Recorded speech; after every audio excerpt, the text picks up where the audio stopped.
أشهد أن لا إله إلا الله وحده لا شريك له وأشهد أن محمدا عبده ورسوله أما بعد فأعوذ بالله من الشيطان الرجيم بسم الله الرحمن الرحيم الحمد لله رب العالمين الرحمن الرحيم مالك يوم الدين إياك نعبد وإياك نستعين اهدنا الصراط المستقيم صراط الذين أنعمت عليهم غير المغضوب عليهم ولا الضالين. ಅಲ್ಹಮ್ದುಲಿಲ್ಲಾ. ಇಂದು ಜಲ್ಸಾ ಸಾಲಾನಾ ಜರ್ಮನಿ ಆರಂಭವಾಗುತ್ತಿದೆ. ಅಂದರೆ ಜರ್ಮನಿಯ ವಾರ್ಷಿಕ ಸಮ್ಮೇಳನ ಆರಂಭವಾಗುತ್ತಿದೆ. ಈ ವೇಳೆ ಜರ್ಮನಿಯ ಜಮಾಅತ್ ನನ್ನನ್ನು ಅಲ್ಲಿನ ಸಮ್ಮೇಳನಗಳಲ್ಲಿ ನೋಡಲು ಬಯಸಿತ್ತು. ಆದರೆ ಮನುಷ್ಯನ ಜೊತೆಗೆ ದೈಹಿಕ ಅಡಚಣೆಗಳು ಸೇರಿಕೊಂಡಿರುತ್ತವೆ. ಆರೋಗ್ಯ ಇತ್ಯಾದಿಗಳೂ ಕೂಡ ಅದರ ಭಾಗವಾಗಿದೆ. ಆದ್ದರಿಂದ ವೈದ್ಯರ ನಿರ್ದೇಶನದ ಪ್ರಕಾರ ಕೊನೆಗೆ ಜರ್ಮನಿಯ ಯಾತ್ರೆಯನ್ನು ರದ್ದುಗೊಳಿಸಬೇಕಾಯಿತು. ಇಲ್ಲಿಂದಲೇ ಜರ್ಮನಿ ಸಮ್ಮೇಳನದ ಕಾರ್ಯಕ್ರಮಗಳಲ್ಲಿ ಭಾಗವಹಿಸಲು ಮತ್ತು ಸಮ್ಮೇಳನದಲ್ಲಿ ಭಾಗವಹಿಸಿದವರನ್ನು ಇಲ್ಲಿಂದಲೇ ಸಂಬೋಧಿಸಲು ತೀರ್ಮಾನಿಸಲಾಯಿತು. ಇದೂ ಕೂಡ ಅಲ್ಲಾಹನು ನೀಡಿದ ಸೌಭಾಗ್ಯದಿಂದಲೇ ಆಗಿರುವುದು. ಅಲ್ಲಾಹನು ಅದರ ಸೌಭಾಗ್ಯ ನೀಡಲು ದುವಾ ಮಾಡಿರಿ. ಈ ಕಾಲದ ಆವಿಷ್ಕಾರಗಳಲ್ಲಿ ಅಲ್ಲಾಹನು ಸಂಪರ್ಕ ಮಾಧ್ಯಮಗಳನ್ನು ದಯಪಾಲಿಸಿರುವನು ಎಂಬುದೂ ಕೂಡ ಅಲ್ಲಾಹನ ಔದಾರ್ಯವಾಗಿದೆ. ಭೇಟಿಯಾಗಲು ಬಯಸುತ್ತಿದ್ದ ಅನೇಕರಿಗೆ ಅದರ ಸೌಭಾಗ್ಯವನ್ನು ಅಲ್ಲಾಹನು ಬೇರೊಂದು ಸಮಯದಲ್ಲಿ ದಯಪಾಲಿಸುವನು. ಕರ್ತವ್ಯ ನಿರ್ವಹಿಸುತ್ತಿರುವ ಎಲ್ಲ ಕಾರ್ಯಕರ್ತರೊಡನೆ ನಾನು ಹೇಳಲು ಬಯಸುತ್ತೇನೆ, ಅತಿಥಿ ಸತ್ಕಾರವನ್ನು ಸಾಧ್ಯವಾದಷ್ಟು ಮಟ್ಟಿಗೆ ಸೇವಾ ಮನೋಭಾವದಿಂದ ಮಾಡಿರಿ, ಉತ್ತಮವಾಗಿ ವರ್ತಿಸಿರಿ. ಪ್ರತಿಯೊಂದು ವಿಭಾಗದ ಕಾರ್ಯಕರ್ತರು ಹಸನ್ಮುಖರಾಗಿ ಅತಿಥಿಗಳೊಡನೆ ವರ್ತಿಸಿರಿ. ದುವಾಗಳನ್ನು ಮಾಡುತ್ತಾ ಕೆಲಸ ಮಾಡಿರಿ. ಹಜರತ್ ಮಸೀಹ್ ಮೌದ್ ಅಲೈಹಿಸ್ಸಲಾಮರ ಕರೆಗೆ ಓಗೊಟ್ಟು ಆಗಮಿಸಿದ ಅತಿಥಿಗಳ ಸೇವೆಯನ್ನು ಮಾಡಬೇಕು ಎಂಬ ಭಾವನೆಯೊಂದಿಗೆ ಕೆಲಸ ಮಾಡಿರಿ. ಏನೇ ಆದರೂ ನಾವು ನಮ್ಮ ಸ್ವಭಾವಗುಣದ ಉನ್ನತ ಮಟ್ಟವನ್ನು ಇರಿಸುತ್ತಾ ಸೇವೆ ಮಾಡುತ್ತಲೇ ಹೋಗಬೇಕು ಎಂದು ನಿರ್ಧರಿಸಿರಿ. ಅತಿಥಿಗಳೂ ಸಹ ಸಮ್ಮೇಳನದ ಉದ್ದೇಶವನ್ನು ನೆನಪಿಡಬೇಕು ಮತ್ತು ಎಲ್ಲ ಕಷ್ಟಗಳನ್ನು ಸಹಿಸುತ್ತಾ ಈ 3 ದಿನಗಳಲ್ಲಿ ಸಮ್ಮೇಳನದ ಉದ್ದೇಶವನ್ನು ಮುಂದುವರಿಸಬೇಕು. ವರ್ಷದಲ್ಲಿ ಒಂದು ಬಾರಿ ನಾವೆಲ್ಲರೂ ನಮ್ಮ ನೈತಿಕ ಆಧ್ಯಾತ್ಮಿಕ ಅಭಿವೃದ್ಧಿಯನ್ನು ಉಂಟುಮಾಡಲು ಹಜರತ್ ಮಸೀಹ್ ಮೌದ್ ಅಲೈಹಿಸ್ಸಲಾಮರ ಮೂಲಕ ಅಲ್ಲಾಹನು ನಮಗೆ ಸೌಭಾಗ್ಯ ನೀಡಿದ್ದಾನೆ ಎಂಬುದು ಅಲ್ಲಾಹನು ನಮಗೆ ದಯಪಾಲಿಸಿರುವ ಬಹುಮಾನಗಳಲ್ಲಿ ಅತೀ ದೊಡ್ಡ ಬಹುಮಾನವಾಗಿದೆ ಎಂಬುದನ್ನು ಸದಾ ನೆನಪಿನಲ್ಲಿಟ್ಟುಕೊಂಡಿರಿ. ನಮ್ಮನ್ನು ಅಲ್ಲಾಹನ ಸಮೀಪಗೊಳಿಸುವ ಮತ್ತು ದೈವಭಕ್ತಿಯನ್ನು ವರ್ಧಿಸುವ ಕಾರ್ಯಕ್ರಮಗಳನ್ನು ಅವನು ಒದಗಿಸಿಕೊಟ್ಟಿರುವನು. ಉನ್ನತ ಸ್ವಭಾವಗುಣ ಮತ್ತು ಪರಸ್ಪರರ ಹಕ್ಕುಗಳನ್ನು ಈಡೇರಿಸುವ ಉನ್ನತ ಮಟ್ಟವನ್ನು ಗಳಿಸುವ ಉದ್ದೇಶದಿಂದ ಈ ದಿನಗಳನ್ನು ಕಳೆಯುವಂತೆ ಮಾಡಲು ಸೌಭಾಗ್ಯ ನೀಡಿರುವನು. ಪರಸ್ಪರ ಪ್ರೀತಿಯನ್ನು ಮತ್ತು ಸಂಬಂಧವನ್ನು ವರ್ಧಿಸಬೇಕು. ಪರಸ್ಪರರ ಒಡಕುಗಳನ್ನು ದೂರ ಮಾಡಬೇಕು. ಅಲ್ಲಾಹನ ಸಂಪ್ರೀತಿಯನ್ನು ಗಳಿಸಲು ಪ್ರಯತ್ನಿಸಬೇಕು. ಎಲ್ಲ ವಿಧದ ವ್ಯರ್ಥವಾದ ಕಾರ್ಯಗಳಿಂದ ಸ್ವತಃ ದೂರವಿರಬೇಕು. ಇವುಗಳನ್ನೇ ಹಜರತ್ ಮಸೀಹ್ ಮೌದ್ ಅಲೈಹಿಸ್ಸಲಾಂ ನಮ್ಮಿಂದ ಪ್ರತೀಕ್ಷಿಸಿದ್ದರು. ಇವುಗಳೇ ಅಲ್ಲಾಹನಿಗೆ ಇಷ್ಟಕರವಾದ ಸಂಗತಿಗಳಾಗಿವೆ. ಅದರಿಂದಲೇ ಅವನು ನಮ್ಮನ್ನು ಮನುಷ್ಯನಾಗಿ ಮತ್ತು ಸೃಷ್ಟಿಗಳಲ್ಲಿ ಅತ್ಯುತ್ತಮರನ್ನಾಗಿ ಮಾಡಿರುವನು. ಸಮ್ಮೇಳನಕ್ಕೆ ಆಗಮಿಸುವ ಪ್ರತಿಯೊಬ್ಬ ಅಹ್ಮದಿಗಳು ಇದನ್ನು ಗಮನದಲ್ಲಿರಿಸಬೇಕು. ಅಲ್ಲಾಹನ ಪ್ರೀತಿ ವರ್ಧಿಸಲು, ಉನ್ನತ ಸ್ವಭಾವಗುಣವನ್ನು ತೋರಿಸಲು, ದಾಸರ ಹಕ್ಕುಗಳನ್ನು ಈಡೇರಿಸಲು ಮತ್ತು ದೇವಭಕ್ತಿಯನ್ನು ಗಳಿಸಲು ಪ್ರಯತ್ನ ನಡೆಯುತ್ತಿಲ್ಲವೆಂದಾದರೆ ಸಮ್ಮೇಳನಕ್ಕೆ ಬರುವ ಉದ್ದೇಶ ಪೂರ್ತಿಯಾಗದು. ಹಜರತ್ ಮಸೀಹ್ ಮೌದ್ ಅಲೈಹಿಸ್ಸಲಾಂ ಹೇಳುತ್ತಾರೆ, ಈಗಿನ ಪೀರ್ಗಳ ಮತ್ತು ಪಂಡಿತರ ಹಾಗೆ ಕೇವಲ ಬಾಹ್ಯವಾದ ವೈಭವವನ್ನು ತೋರಿಸಲಿಕ್ಕೆ ಬೈಯತ್ ಮಾಡಿದವರನ್ನು ಒಟ್ಟುಗೂಡಿಸಲು ನಾನು ಬಯಸುವುದಿಲ್ಲ. ಬದಲಾಗಿ ನಾನು ಮಾಡುತ್ತಿರುವ ಯೋಜನೆಯ ಉದ್ದೇಶ ಅಲ್ಲಾಹನ ಸೃಷ್ಟಿಗಳ ಸುಧಾರಣೆಯಾಗಿದೆ. ಆದುದರಿಂದ ಪ್ರತಿಯೊಬ್ಬ ಅಹ್ಮದಿ ಈ ಸಂಗತಿಯನ್ನು ತನ್ನ ಮುಂದಿರಿಸಬೇಕು. ಈ ಉದ್ದೇಶವನ್ನು ಗಳಿಸಲು ಪ್ರಯತ್ನಿಸುವುದಾದರೆ ಸಮ್ಮೇಳನಕ್ಕೆ ಬರುವ ಉದ್ದೇಶ ಪೂರ್ತಿಯಾಗುವುದು.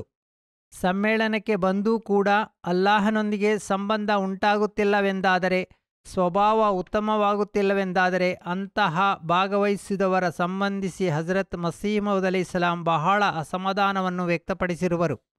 ಹಜರತ್ ಮಸೀಹ್ ಮೌದ್ ಅಲೈಹಿಸ್ಸಲಾಂ ಹೇಳುತ್ತಾರೆ, ನನ್ನ ಜಮಾಅತಿನಲ್ಲಿ ಬೈಯತ್ ಮಾಡಿ ಪ್ರವೇಶಿಸಿದ ನಿಷ್ಠಾವಂತರೊಡನೆ ನಾನು ವ್ಯಕ್ತಪಡಿಸುತ್ತೇನೆ. ಬೈಯತ್ ಮಾಡುವುದರ ಉದ್ದೇಶವೇನೆಂದರೆ ಲೋಕದೊಂದಿಗೆ ಇರುವ ಪ್ರೀತಿ ಇಲ್ಲವಾಗಬೇಕು ಮತ್ತು ನಮ್ಮ ಕಾರುಣ್ಯವಂತನಾದ ಅಲ್ಲಹನ ಮತ್ತು ಹಜರತ್ ಪೈಗಂಬರ್ ಸಲ್ಲಲ್ಲಾಹು ಅಲೈಹಿ ವಸಲ್ಲಮರ ಪ್ರೀತಿ ಹೃದಯದಲ್ಲಿ ಮೇಲುಗೈ ಸಾಧಿಸಬೇಕು ಮತ್ತು ಲೋಕದ ಯಾತ್ರೆ ಅನಿಷ್ಟಕರವಾಗಿ ತೋರದ ರೀತಿಯಲ್ಲಿ ಒಂದು ವ್ಯವಸ್ಥೆ ಉಂಟಾಗಬೇಕು. ಸದಾ ನೆನಪಿಡಿರಿ, ಲೌಕಿಕವಾದ ಅನುಗ್ರಹಗಳು ಒಬ್ಬ ಅಹ್ಮದಿಯನ್ನು ಧರ್ಮದಿಂದ ದೂರ ಮಾಡುವಂತಹದ್ದು ಆಗಬಾರದು. ಈ ವ್ಯಾಪಾರ ಮತ್ತು ಲೌಕಿಕ ಅನುಗ್ರಹಗಳು ಒಬ್ಬ ಅಹ್ಮದಿಯನನ್ನು ಅಲ್ಲಾಹನಿಗೆ ಕೃತಜ್ಞತೆ ಅರ್ಪಿಸುವವನ್ನಾಗಿ ಮಾಡಬೇಕು. ಅಲ್ಲಾಹನು ಮತ್ತು ಅವನ ಪ್ರವಾದಿಯ ಪ್ರೀತಿ ಹೆಚ್ಚು ಹೆಚ್ಚಾಗಿ ಹೃದಯದಲ್ಲಿ ಉಂಟಾಗಬೇಕು. ಒಟ್ಟಿನಲ್ಲಿ ತಕ್ವಾದ ಮಟ್ಟವನ್ನು ವರ್ಧಿಸಲು ಪ್ರಯತ್ನಿಸಬೇಕು. ಹಜರತ್ ಮಸೀಹ್ ಮೌದ್ ಅಲೈಹಿಸ್ಸಲಾಂ ಹೇಳುತ್ತಾರೆ, ಅಲ್ಲಾಹನು ಈ ಜಮಾಅತನ್ನು ಮಾಡಲು ಬಯಸಿದ ಉದ್ದೇಶವೇನೆಂದರೆ ಲೋಕದಿಂದ ಇಲ್ಲವಾದ ನೈಜ ದೈವಿಕ ಪರಿಜ್ಞಾನ ಹಾಗೂ ಈ ಕಾಲದಲ್ಲಿ ಕಾಣದಂತಹ ಯಥಾರ್ಥ ದೈವಭಕ್ತಿ ಮತ್ತು ಪರಿಶುದ್ಧೆಯನ್ನು ಪುನಃಸ್ಥಾಪಿಸಬೇಕು ಎಂಬುದಾಗಿದೆ. ನನ್ನ ಜಮಾತಿನಲ್ಲಿ ಸೇರಿದವರು ಎಂದು ಗಣಿಸುವ ಎಲ್ಲ ಜನರೇ ತಕ್ವದ ಮಾರ್ಗದಲ್ಲಿ ಹೆಜ್ಜೆ ಹಾಕುವಾಗಲೇ ನನ್ನ ಜಮಾಅತಿನಿಗೆ ಸೇರಿದವರು ಎಂದು ನೀವು ಆಕಾಶದಲ್ಲಿ ಗಣಿಸಲ್ಪಡುವಿರಿ. ಅಲ್ಲಾಹನ ವೈಭವವನ್ನು ತಮ್ಮ ಹೃದಯಗಳಲ್ಲಿ ಇರಿಸಿರಿ. ಏಕದೈವ ವಿಶ್ವಾಸವನ್ನು ಕೇವಲ ನಾಲಿಗೆಯಿಂದ ಮಾತ್ರವಲ್ಲ, ಕೃತ್ಯರೂಪದಲ್ಲಿಯೂ ತೋರಿಸಿರಿ. ಹಾಗಾದರೆ ಅಲ್ಲಾಹನು ಸ್ವತಃ ಕೃತ್ಯರೂಪದಲ್ಲಿ ತನ್ನ ಕೃಪೆ ಮತ್ತು ಔದಾರ್ಯವನ್ನು ನಿಮ್ಮ ಮೇಲೆ ತೋರಿಸುವನು. ಆದ್ದರಿಂದ ಹಜರತ್ ಮಸೀಹ್ ಮೌದ್ ಅಲೈಹಿಸ್ಸಲಾಮರ ಈ ಉಪದೇಶಗಳನ್ನು ನೀವು ನಿಮ್ಮ ಮುಂದಿರಿಸಿ. ಇದೇ ಸಮ್ಮೇಳನಕ್ಕೆ ಬರುವುದರ ಉದ್ದೇಶವಾಗಿದೆ. ನನ್ನ ಪ್ರತಿಯೊಂದು ಕೃತ್ಯ ಅಲ್ಲಾಹನ ಸಂಪ್ರೀತಿಯನ್ನು ಗಳಿಸಲಿಕ್ಕಾಗಿದೆ ಎಂಬ ಪ್ರಯತ್ನ ಆಗಬೇಕು. ನನ್ನ ಪ್ರತಿಯೊಂದು ಚಲನವು ಅಲ್ಲಾಹನ ದೃಷ್ಟಿಯ ಮುಂದಿದೆ ಎಂಬುದನ್ನು ಸದಾ ನೆನಪಿಡಬೇಕು ಮತ್ತು ಅದನ್ನು ಮನಸ್ಸಿನಲ್ಲಿ ಇರಿಸಬೇಕು. ವಾರ್ಷಿಕ ಸಮ್ಮೇಳನ ಮತ್ತು ದೇವಸ್ಮರಣೆಗೆ ಸಂಬಂಧಿಸಿ ಹಜರತ್ ಮಸ್ಲಿಹ್ ಮೌದ್ ರಲಿಯಲ್ಲಾಹು ಅನ್ಹು ಹೇಳುತ್ತಾರೆ, ಈ ಸಮ್ಮೇಳನ ಅಲ್ಲಾಹನ ಚಿಹ್ನೆಗಳಲ್ಲಿ ಒಂದಾಗಿದೆ. ಈ ಸಮ್ಮೇಳನದಲ್ಲಿ ಭಾಗವಹಿಸುವುದರ ಒಂದು ಉದ್ದೇಶ ಆಧ್ಯಾತ್ಮಿಕ ಪ್ರಗತಿಯನ್ನು ಗಳಿಸುವುದಾಗಿದೆ ಎಂದು ಹಜರತ್ ಮಸೀಹ್ ಮೌದ್ ಅಲೈಹಿಸ್ಸಲಾಂ ಹೇಳಿರುವರು. ಅದರ ಒಂದು ಹಿರಿಯ ಮಾರ್ಗ ಆರಾಧನೆ ಮತ್ತು ದೇವಸ್ಮರಣೆಯಾಗಿದೆ. ನೀವು ದೇವಸ್ಮರಣೆ ಮಾಡಿದರೆ ಅಲ್ಲಾಹನು ಸಹ ನಿಮ್ಮ ಸ್ಮರಣೆ ಮಾಡುವನು ಎಂದು ದೇವಸ್ಮರಣೆಯ ಕುರಿತು ಅಲ್ಲಾಹನು ಹೇಳುತ್ತಾನೆ. ಆದುದರಿಂದ ಯಾವ ವ್ಯಕ್ತಿ ಸ್ಮರಣೆಯನ್ನು ಆತನ ಮಾಲೀಕ, ಆತನ ಸೃಷ್ಟಿಕರ್ತ ಮಾಡುತ್ತಾನೋ ಆತನು ಸೌಭಾಗ್ಯವಂತನು. ಆದ್ದರಿಂದ ಈ ಮುಖ್ಯವಾದ ಸಂಗತಿಯ ಕಡೆಗೆ ಈ ದಿನಗಳಲ್ಲಿ ಪ್ರತಿಯೊಬ್ಬನೂ ಗಮನ ನೀಡಬೇಕು. ಈ ಸಂಬಂಧವಾಗಿ ನಾನೊಂದು ಮನವಿಯನ್ನು ಮಾಡಲು ಬಯಸುತ್ತೇನೆ. ಅದು ಹಜರತ್ ಖಲೀಫತುಲ್ ಮಸೀಹ್ ಸಾಲಿಸ್ ರಹ್ಮುಲ್ಲಾ ಕಂಡ ಒಂದು ಕನಸಾಗಿದೆ. ಅದರಲ್ಲಿ ಹಿರಿಯರೊಬ್ಬರು ಅವರೊಡನೆ ಹೀಗೆ ಹೇಳಿದ್ದರು, ಜಮಾಅತಿನ ಪ್ರತಿಯೊಬ್ಬ ಹಿರಿಯರು 200 ಬಾರಿ ಸುಬಹಾನಲ್ಲಾಹಿ ವಬಿಹಮ್ದಿ ಸುಬಹಾನಲ್ಲಾಹಿಲ್ ಅಜೀಮ್ ಅಲ್ಲಾಹುಮ್ಮ ಸಲ್ಲಿ ಅಲಾ ಮುಹಮ್ಮದಿನ್ ವ ಆಲಿ ಮುಹಮ್ಮದ್ ಎಂದು ಪಠಿಸಬೇಕು. ಮಧ್ಯ ವಯಸ್ಸಿನವರು 100 ಬಾರಿ ಮತ್ತು ಮಕ್ಕಳು 33 ಬಾರಿ ಇದನ್ನು ಹೇಳಬೇಕು. ಚಿಕ್ಕ ಮಕ್ಕಳಿಗೆ ಅದರ ಹೆತ್ತವರು 3-4 ಬಾರಿಯಾದರೂ ಹೇಳಿಕೊಡಬೇಕು. ಅದೇ ರೀತಿಯಲ್ಲಿ 100 ಬಾರಿ ಇಸ್ತಿಗ್ಫಾರ್ ಮಾಡಬೇಕು. ನಾನು ಈ ಪ್ರಾರ್ಥನೆಯನ್ನು ಸಹ ಇದರಲ್ಲಿ ಸೇರಿಸುತ್ತಿದ್ದೇನೆ. ರಬ್ಬಿ ಕುಲ್ಲು ಶೈಯಿನ್ ಖಾದಿಮುಕ ರಬ್ಬಿ ಫಾಫಜ್ನಿ ವನ್ಸುರ್ನಿ ವರ್ಹಮ್ನಿ ಎಂದು 100 ಬಾರಿ ಪಠಿಸಬೇಕು. ಈ ಪ್ರಾರ್ಥನೆಗಳನ್ನು ಮಾಡುತ್ತಾ ಇರುವವರು ಶೈತಾನನು ಎಂದಿಗೂ ಪ್ರವೇಶಿಸಲು ಸಾಧ್ಯವಾಗದಂಥ ಒಂದು ಸದೃಢ ಕೋಟೆಯಲ್ಲಿ ಪ್ರವೇಶಿಸಿರುವರು ಎಂದು ಖಲೀಫತುಲ್ ಮಸೀಹ್ ಸಾಲೆಹ್ನ ಕನಸಿನಲ್ಲಿ ತಿಳಿಸಲಾಯಿತು. ಸಮ್ಮೇಳನದ ಉದ್ದೇಶಗಳಲ್ಲಿ ಒಂದು ಉದ್ದೇಶ ಹಜರತ್ ಮಸೀಹ್ ಮೌದ್ ಅಲೈಹಿಸ್ಸಲಾಂ ಅವರು ಹೇಳಿರುವುದೇನೆಂದರೆ, ಒಟ್ಟುಗೂಡುವವರು ಪರಸ್ಪರ ಪರಿಚಯ ಮಾಡಿಕೊಳ್ಳಬೇಕು ಎಂದರೆ ಪರಸ್ಪರ ಪ್ರೀತಿ ಮತ್ತು ಪರಿಚಯವನ್ನು ವರ್ಧಿಸಬೇಕು. ಆದ್ದರಿಂದ ಆ ದಿನಗಳಲ್ಲಿ ಪರಸ್ಪರ ಸಂಬಂಧಗಳನ್ನು ವರ್ಧಿಸಲು ಮತ್ತು ಶಾಂತಿಯನ್ನು ಹರಡಲು ಬಹಳ ಗಮನ ನೀಡಿರಿ. ಹಿಂದೆ ಸ್ಥಾಪಿಸಲಾದ ಸಂಬಂಧಗಳಲ್ಲಿ ಏನಾದರೂ ಒಡಕು ಉಂಟಾಗಿದ್ದರೆ ಅದನ್ನು ದೂರ ಮಾಡಲು ಪೂರ್ಣವಾದ ಪ್ರಯತ್ನ ಮಾಡಿರಿ. ಅಲ್ಲಾಹನ ಸಂಪ್ರೀತಿಯನ್ನು ಗಳಿಸಲಿಕ್ಕಾಗಿ ವ್ಯರ್ಥವಾದ ಸಂಗತಿಗಳಿಂದ ದೂರವಿರಿರಿ. ಜಗಳಗಳಿಂದ ದೂರವಿರುವುದು ಮಾತ್ರವಲ್ಲ, ತಮ್ಮ ಹಳೆಯ ಜಗಳಗಳಿಗಾಗಿ ಪರಸ್ಪರ ಕ್ಷಮೆಯಾಚಿಸಿ ನಡೆಯಿರಿ. ವೈಯಕ್ತಿಕ ಅಹಂಕಾರದ ಬಲೆಯಿಂದ ಹೊರಗೆ ಬನ್ನಿರಿ. ಮಾಮೂಲಿ ಸಂಗತಿಗಳಿಗಾಗಿ ಪರಸ್ಪರ ವೈಮನಸ್ಯ ಉಂಟಾಗುತ್ತದೆ ಎಂದು ದೂರುಗಳು ಬರುತ್ತವೆ. ಅನಂತರ ವ್ಯವಸ್ಥೆಯನ್ನು ನೆಲೆ ನಿಲ್ಲಿಸಲಿಕ್ಕಾಗಿ ಶಿಕ್ಷೆಗಳನ್ನು ನೀಡಬೇಕಾಗುತ್ತದೆ. ಆದ್ದರಿಂದ ನಮಗೆ ದುಃಖವಾಗುತ್ತದೆ. ಸಂತೋಷದಿಂದ ಶಿಕ್ಷೆಯನ್ನು ನೀಡಲಾಗುವುದಿಲ್ಲ. ಸದಾ ನೆನಪಿಡಿರಿ, ಜಮಾಅತಿನ ಪರಿಶುದ್ಧಿಯನ್ನು ನಾವು ಕಾಪಾಡಬೇಕಾಗಿದೆ. ಆದ್ದರಿಂದ ಜಮಾಅತಿನ ವ್ಯವಸ್ಥೆ ಅಥವಾ ಖಲೀಫತುಲ್ ಮಸೀಹ್ ಯಾರಿಗಾದರೂ ಶಿಕ್ಷೆ ನೀಡುವುದು ಜಮಾಅತಿನ ಪರಿಶುದ್ಧಿಯನ್ನು ನೆಲೆ ನಿಲ್ಲಿಸಲಿಕ್ಕಾಗಿ ಆಗಿದೆ. ಏಕೆಂದರೆ ಜಮಾಅತಿನ ಪರಿಶುದ್ಧಿಯು ಎಲ್ಲ ಸಂಬಂಧಗಳಿಗಿಂತ ಹೆಚ್ಚು ಮೇಲಾಗಿದೆ. ಈ ಸಂಬಂಧವಾಗಿ ಹುದ್ದೆದಾರರ ಮೇಲೂ ಹೆಚ್ಚಿನ ಹೊಣೆಗಾರಿಕೆ ಇದೆ. ಆದ್ದರಿಂದ ಅವರಲ್ಲಿ ಹೆಚ್ಚು ಸಹನೆ ಶಕ್ತಿ ಇರಬೇಕು. ಹಜರತ್ ಮಸೀಹ್ ಮೌದ್ ಅಲೈಹಿಸ್ಸಲಾಂ ಹೇಳುತ್ತಾರೆ, ನೀವು ವಿನಯವಂತರಾಗಿರಿ. ಮನುಷ್ಯರಿಗೆ ಸ್ವರ್ಗ ಕೊಡಿಸುವುದಾಗಿ ನೀವು ಹೇಳುತ್ತಿರುವಾಗ ಪೂರ್ತಿ ಮನುಕುಲದೊಂದಿಗೆ ಸಹಾನುಭೂತಿ ತೋರಿಸಿರಿ. ಅಲ್ಲಾಹನು ಹೇಳುವ ಕರ್ತವ್ಯಗಳನ್ನು ನಿಜವಾದ ದೇವಭಕ್ತಿಯಿಂದ ಈಡೇರಿಸಿರಿ. ಅವುಗಳ ಬಗ್ಗೆ ನಿಮ್ಮೊಡನೆ ಪ್ರಶ್ನಿಸಲಾಗುವುದು. ಅಲ್ಲಾಹನು ನಿಮ್ಮನ್ನು ತನ್ನೆಡೆಗೆ ಸೆಳೆಯಲು ಮತ್ತು ನಿಮ್ಮ ಹೃದಯಗಳನ್ನು ಸ್ವಚ್ಛಗೊಳಿಸಲು ನೀವು ನಮಾಜ್ಗಳಲ್ಲಿ ಬಹಳಷ್ಟು ದುವಾ ಮಾಡಿರಿ. ಎಲ್ಲಿಯವರೆಗೆ ಮನುಷ್ಯನಿಗೆ ಅಲ್ಲಾಹನಿಂದ ಶಕ್ತಿ ಲಭಿಸುವುದಿಲ್ಲವೋ ಅಲ್ಲಿಯವರೆಗೆ ಯಾವುದೇ ಕೆಡುಕುಗಳಿಂದ ದೂರವಾಗಲು ಮನುಷ್ಯನಿಗೆ ಶಕ್ತನಾಗಲಾರನು. ಒಟ್ಟಿನಲ್ಲಿ ಹಜರತ್ ಮಸೀಹ್ ಮೌದ್ ಅಲೈಹಿಸ್ಸಲಾಂ ಹೇಳಿರುವ ಮಟ್ಟ ಇದಾಗಿದೆ. ಅವುಗಳನ್ನು ನಮ್ಮೊಳಗೆ ಉಂಟು ಮಾಡಲು ಪ್ರಯತ್ನಿಸಬೇಕು. ನಿಮ್ಮ ಸ್ವಭಾವ ಉತ್ತಮವಾಗಿದ್ದರೆ ಇಲ್ಲಿ ಬರುವ ಅತಿಥಿಗಳೂ ಸಹ ಉತ್ತಮ ರೀತಿಯಲ್ಲಿ ಪ್ರಭಾವಿತಗೊಂಡು ಹೋಗುವರು. ಈ ಉತ್ತಮ ಸ್ವಭಾವವನ್ನು ತೋರಿಸುವುದು ಮೌನವಾದ ತಬ್ಲಿಗೆ ಸಮವಾಗಿದೆ.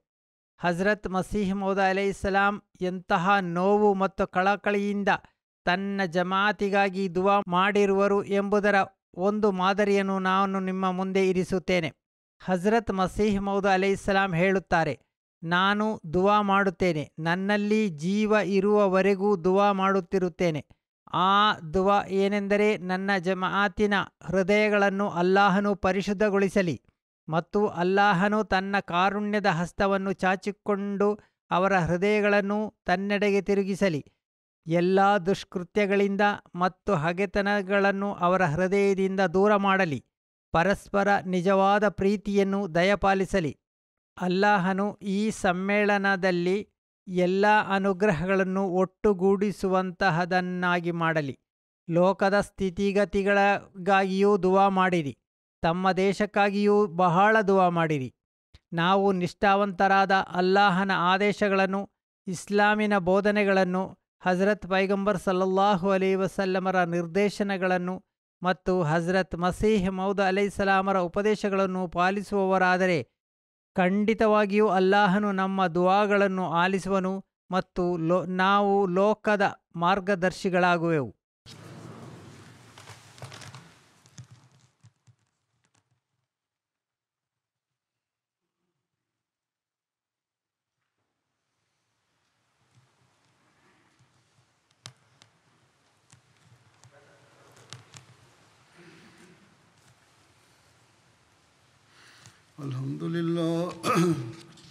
Alhamdulillah nahmaduhu wa nasta'inuhu wa nastaghfiruhu wa nu'minu bihi wa natawakkalu alayhi wa na'udhu billahi min shururi anfusina wa min sayyiati a'malina. Man yahdihillahu fala mudilla lahu ومن يضلل فلا هادي له ونشهد أن لا إله إلا الله ونشهد أن محمدا عبده ورسوله. عباد الله رحمكم الله إن الله يأمر بالعدل والإحسان وإيتاء ذي القربى وينهى عن الفحشاء والمنكر والبغي يعظكم لعلكم تذكرون. اذكروا الله يذكركم وادعوه يستجب لكم ولذكر الله أكبر.